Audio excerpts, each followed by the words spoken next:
12 бөлүм. Рехабам Шекемге кетти.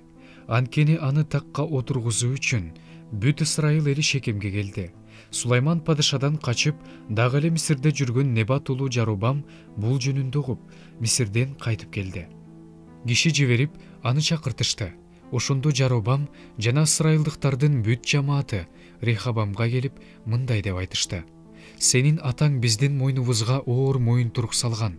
Эми сен атаң жүктөгөн оор жумушту, мойнубузга салган оор моюнтурукту жеңилдет. Ошондо биз сага кызмат кылабыз». Рехабам аларга: «Баргыла да 3 күндөн кийин мага кайра келгиле» деди. Эл тарап кетти. Рехабам падыша атасы Сулайман тирүү кезинде анын алдында жүргөн карыялар менен кеңешип, бул элге эмне деп жооп берейин, кандай кеңеш бересиңер деди. Алар ага: «Эгер сен ушул күнү бул элге кул болуп, аларга кызмат кылсаң, аларды ыраазы кылсаң, аларга жакшы сөздөрдү айтсаң, анда алар түбөлүккө сага кул болушат» деп айтышты. Бирок ал карылардын айткан кеңешин четке какты. Ал өзү менен бирге өскөн, алдында кызмат кылган жаштар менен кеңешти. Аларга мындай деди: «Атаң мойнубузга салган моюнтурукту жеңилдет деген бул элге эмне деп жооп берейин? Кандай кеңеш бересиңер?»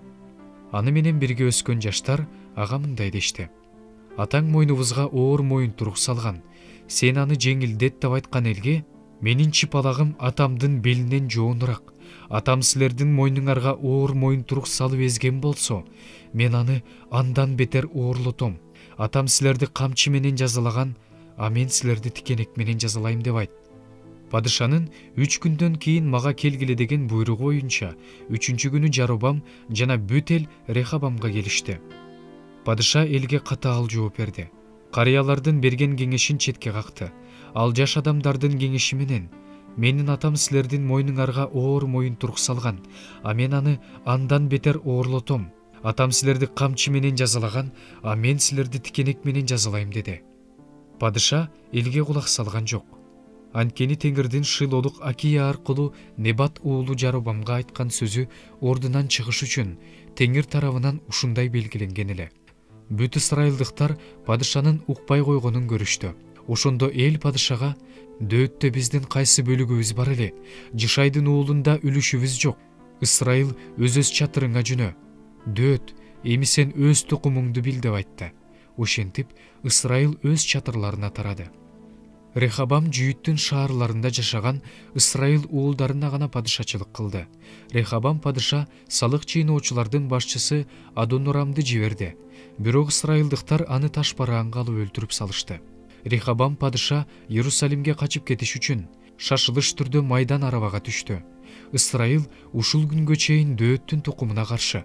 Ысрайылдыктар Жаробамдын кайтып келгенин угушканда, киши жиберип, аны жыйынга чакыртышып, ысрайылдыктарга падыша кылып алышты.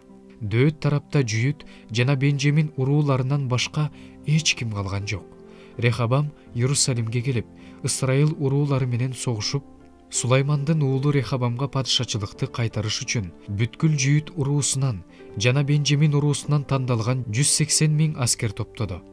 Кудайдын кишиси Шемайга Кудайдан мындай сөз айтылды: «Жүйүт падышасы Сулаймандын уулу Рехабамга, Жүйүт жана Бенжемин урууларына жана калган элге айт: Теңир мындай дейт: бир тууганыңар Ысрайыл уулдарына барбагыла жана согуш баштабагыла, ар бириңер үйүңөргө кайткыла, анткени бул менден болду». Алар Теңирдин тилин алышып, Теңирдин сөзү боюнча кайра кайтышты. Жаробам Эпрайым тоосундагы Шекемди чеп куруп бекемдеп, ошол жерге отурукташты. Ал жерден чыгып, Пенуэлди чеп куруп бекемдеди. Анан Жаробам өз жүрөгүндө мындай деди: «Падышачылык Дөөттүн тукумуна кайра өтүп кетиши ыктымал. Эгерде бул эл Иерусалимдеги Теңир үйүнө курмандык чалууга бара турган болсо, анда бул элдин жүрөгү өз өкүмдарына, Жүйүт падышасы Рехабамга тартылып кетет. Анан мени өлтүрүп, Жүйүт падышасы Рехабамга кайра кетип калышат».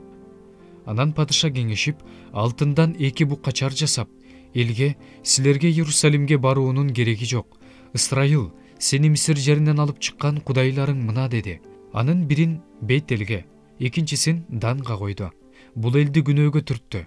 Анткени эл Бейтелге, атүгүл Данга да барып турду. Ал бийик жерге буткана курду да, Леби уулдарынан эмес, эл ичинен буткана кызматчыларын койду.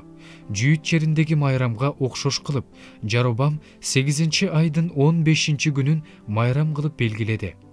Курмандык чалынуучу жайда курмандыктарды чалды. Бейтелде да өзү жасаган бука чаарыларга курмандык чалды. Ал Бейтелге курган бутканага кызматчыларды койду.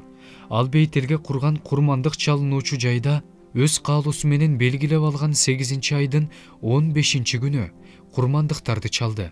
Ысрайыл уулдары үчүн майрам белгилеп, жыпар жыттуу зат түтөтүш үчүн курмандык чалынуучу жайдын жанына келди.